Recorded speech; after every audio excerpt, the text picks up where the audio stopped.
In this part, we are going to add the floating action buttons to our website. So first, we are going to copy this bunch of code and then back to our coding.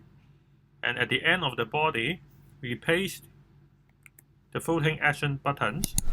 And since we do not need the unordered list, because the unordered list is like this, and because we just need this button, so we can delete this unordered list. And like other components, we also need to initialize. So we have to copy this and go to our UI.js and we paste it here.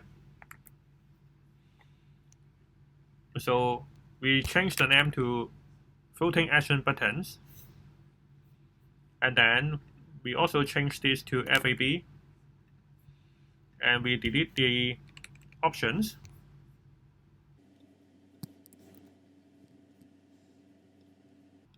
So now you can see there is a floating action button at the corner.